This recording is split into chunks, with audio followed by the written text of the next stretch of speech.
Alors, chers auditeurs, je vous dis bonjour.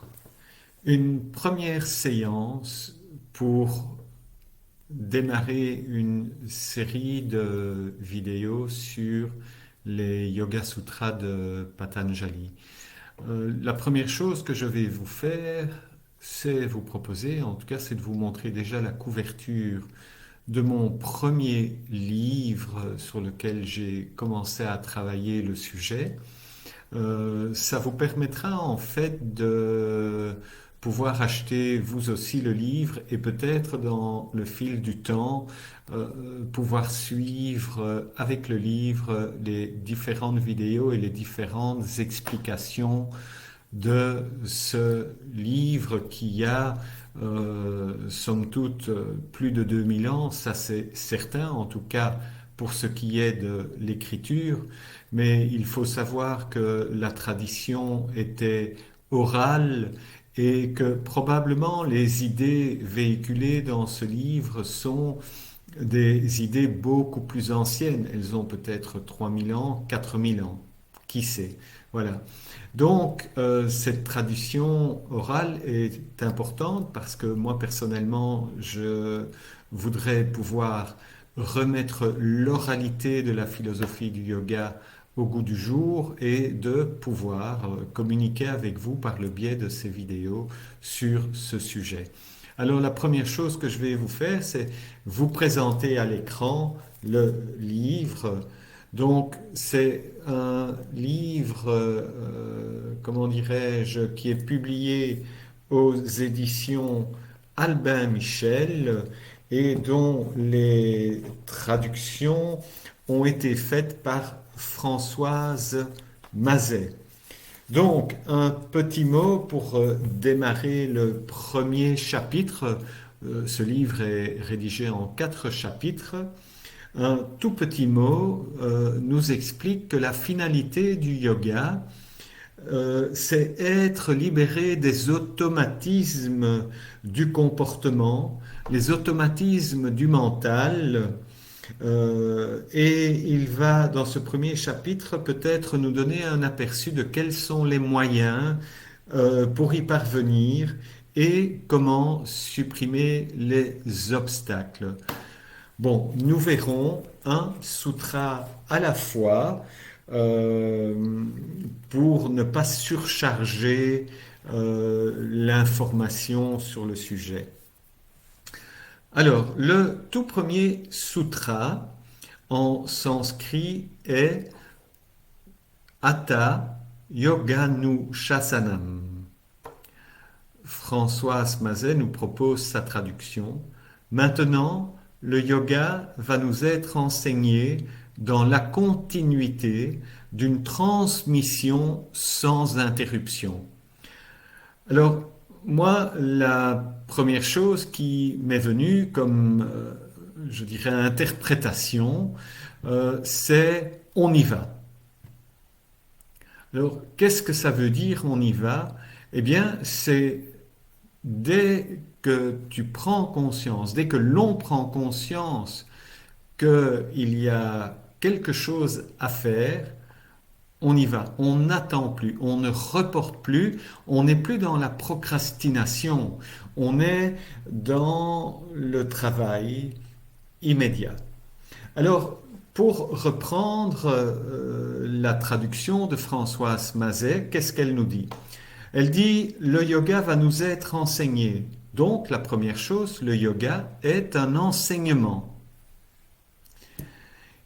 Ensuite, elle dit, dans la continuité d'une transmission.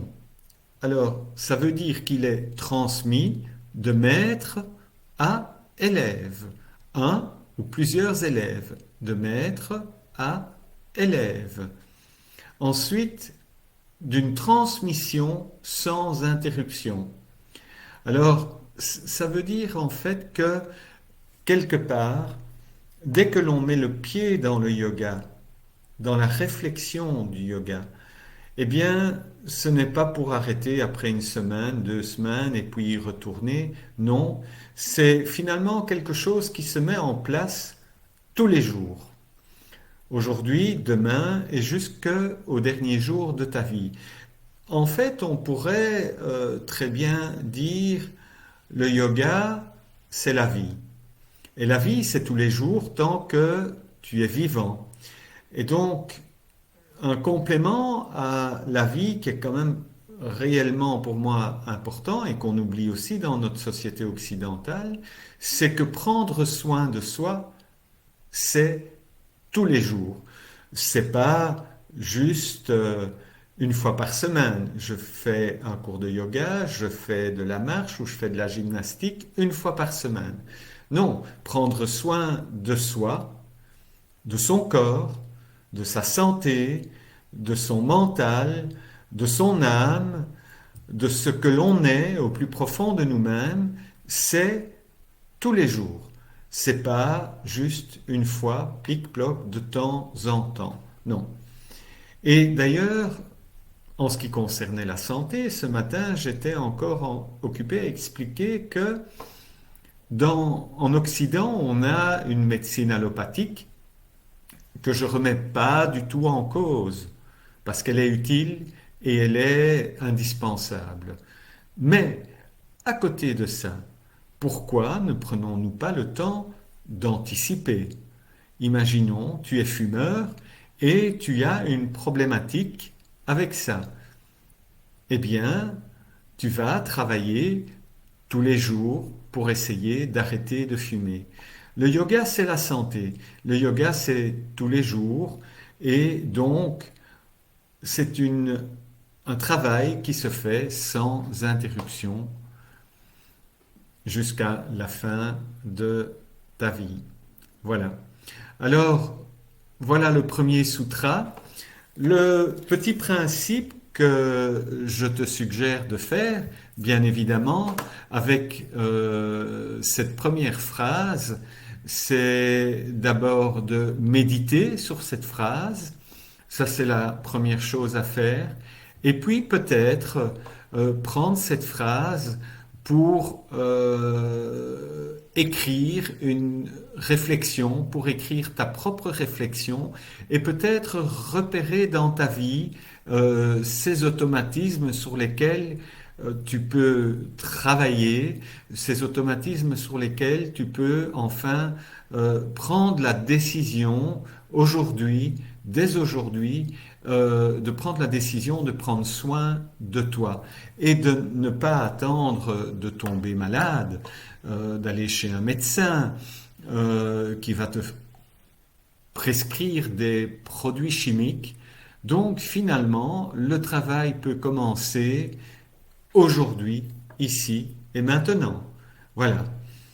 Si tu as des questions, n'hésite pas de m'envoyer un petit message pour m'interpeller sur ce premier sutra et je vais essayer tous les jours ou un jour sur deux, on verra un petit peu mes disponibilités, de pouvoir t'offrir un petit moment sur les Yoga Sutras. Alors, il y en a 195, on a du pain sur la planche.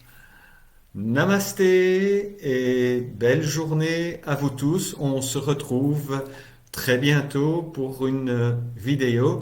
Et si tu n'es pas encore abonné à ma page Centre le Sadaka, prends le temps de le faire. Voilà, à très très très bientôt.